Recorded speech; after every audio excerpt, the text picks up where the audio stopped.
Ta-da! And welcome to Josef's Model Railway and Toy Room.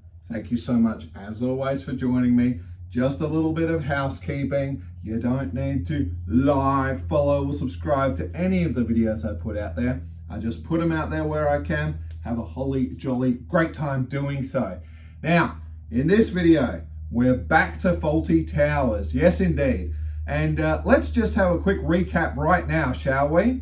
So, of course, we obviously had always had that landscaping done, which we covered in an epic 1-hour video. If you haven't seen it, please be sure to check out a link somewhere on the page.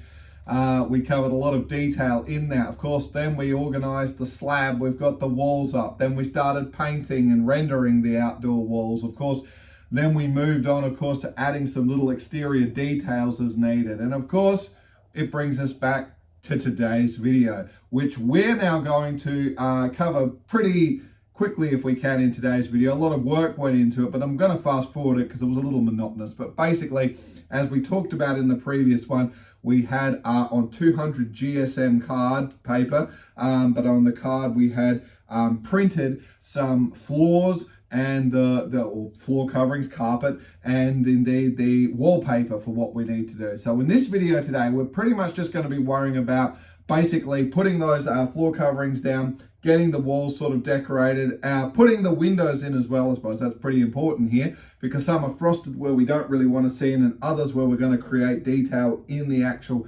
hotel itself. We also need to get those internal walls done and sort out the division now with the second level to sort of split them up. So pretty much that's all we're going to be getting ready for in this one. Of course, following that is when we're probably going to start to get a little more complicated with lighting and things like that.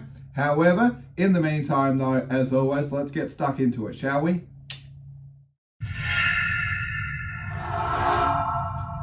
Okay, so really quickly, I just wanted to talk to you about the next process we are going to do.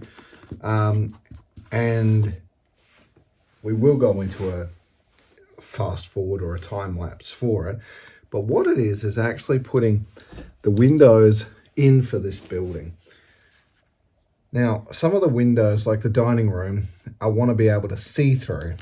So I thought what we might be using for such a material is, I was looking for this acetate paper, which I'm very sure I do have somewhere, but I couldn't put my finger on it at the get-go. But it's basically these almost overhead transparency sheets. You can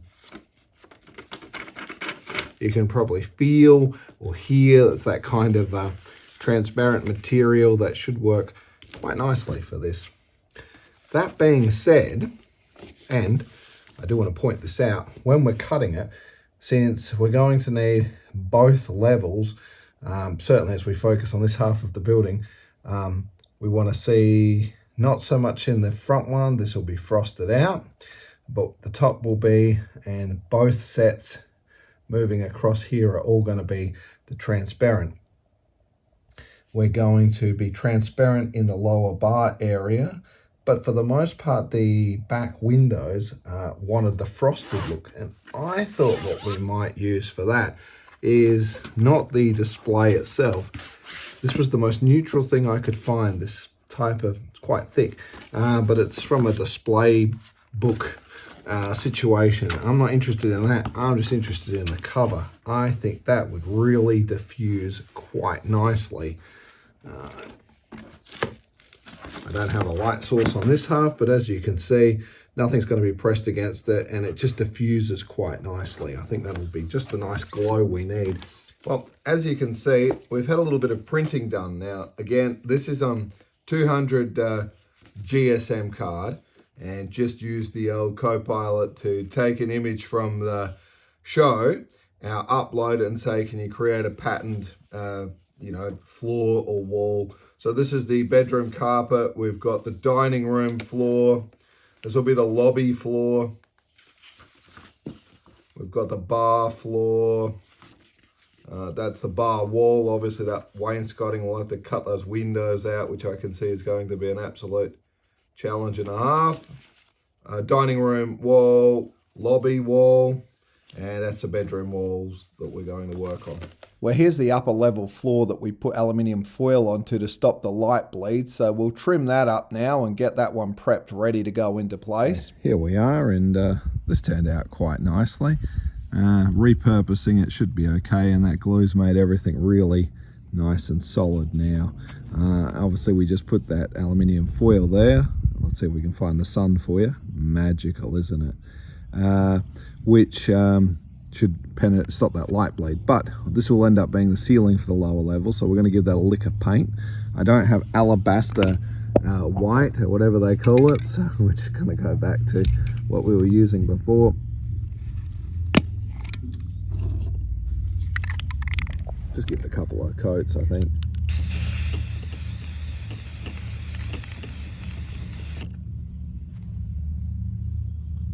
Well, while that first coat of paint is drying out there in the sun, I thought we might tackle these wall sections for a minute. We need to start cutting some things out. Now, I actually do have a guillotine, and it probably would be faster, but for what we're doing, I think we're just going to go with the scissors. Remember, everything doesn't have to be absolutely perfect. You can't really see it. And then, of course, we can always just take a little bit of stripping or something, and we can literally just add it to create that kind of architraves or what have you around it. I think I am going to take a little bit of something similar, and we will frame it at the door frame section out at the moment. Again, we've still got to cut the wallpaper for this bar section, because hopefully you will be able to see in from the angle, so I've got to try and get that one right. The rest isn't quite as important, but we better get started. We know that this is going to be the dining room, because this is where that second level is going to sit on, which I should have laid this down beforehand. That happens, doesn't it? A grown man attempting to cut something with a pair of scissors. I think we'll get you over to that time lapse now. Now we'll just add the second coat.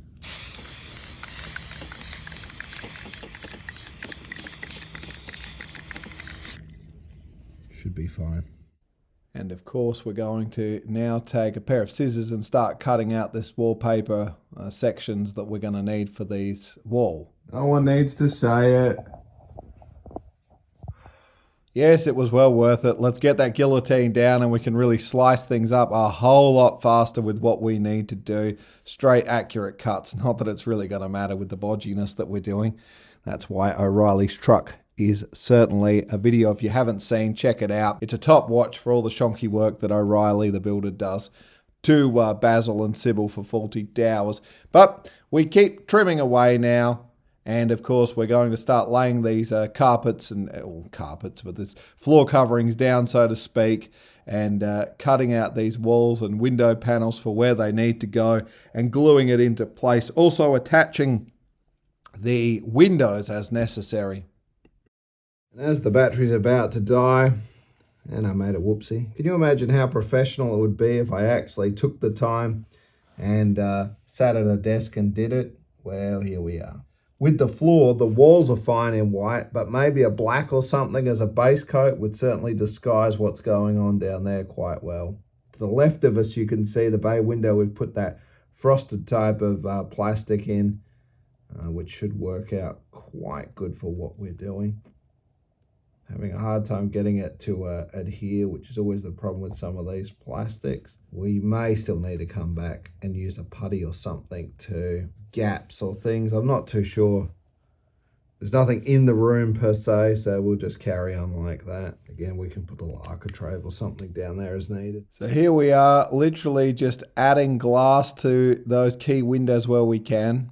It does take some time. We're just going to stick with the PVA. The Gorilla Gel's just not grabbing that plastic as predicted. So you can see we're just going to lay a big sheet down on the back window because there's really nothing. It can all be frosted. Whatever light bleed happens will, of course, happen. I won't bore you with the details, but we just need to additionally cut these sections for the internal walls to get the structure for where the cabling needs to sit, and we get this one sorted out. So as we return now, sliding in the internal walls and just working out all these dimensions of how everything's going to need to start to join up on this one. Okay, we're going to get this video wrapped up for now. I think we've got our floors and wallpaper sorted out. Now this is just the lobby. I will reuse this counter for the moment.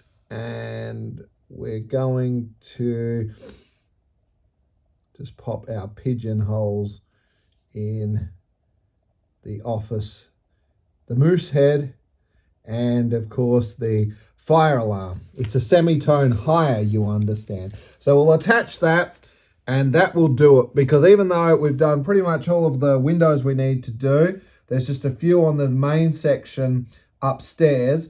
But the next video we're going to start putting, getting the lighting all routed in the way we need to get that done. And then we can start putting drop our key pieces of furniture in and go from there.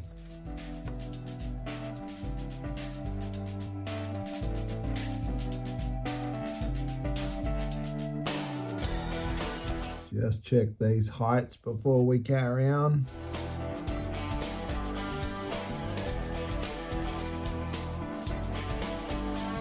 I know, why didn't we just do the rest of the wall in that texture? Look, it is what it is. Grandfather clock in the corner, and that'll separate it nicely. But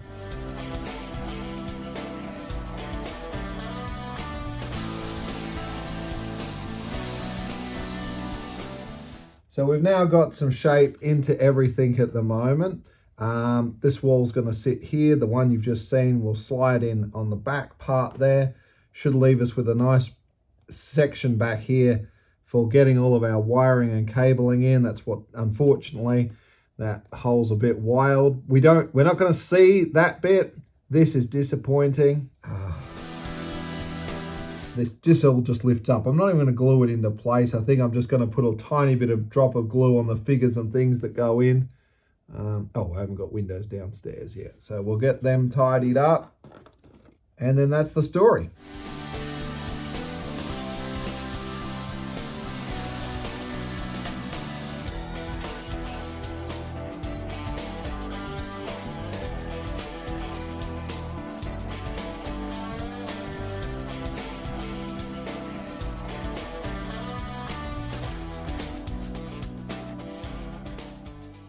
Well, girls and boys, ladies and gentlemen, thank you so much as always for joining me on this one. Certainly, as I keep carrying on, I keep mentioning I should have done it differently from the start. I should never have rendered the walls from the get-go. I should have just base coated it down with a couple of sprays of white paint or what have you. But as I said, it's looking recognizable. That was kind of the key thing. You can see if I didn't do it how I'd get really, really clean adhesion there when I'm cutting out and sticking the card to the walls and doing the windows and that. Again, as we're going to make the detail coming in as we look in through the windows, we're not going too over the top because we can't see a lot. It's just to create a little bit of illusion, exactly like we did over at the Noodle Knocker Junction signal box, where we did add the detail at the top, and then the Model Railway Club, who have repurposed the underneath of the signal box when all the guts got ripped out because it all went electrified and automated. As a result, the Model Railway Club took over that space underneath, and we built that little, effectively a T-scale model railway underneath that we sat in there. And I think it's an absolutely fantastic way to go. But look, that is going to conclude it for this video. It's definitely starting to really take shape now. As I said, the roof is well and truly into fabrication at the moment, and we've got to get stuck into getting some illumination happening, which is where we're basically going to be heading to from here. But until then, as always, please do stay safe, and I look forward to seeing you on the next one. Toodles!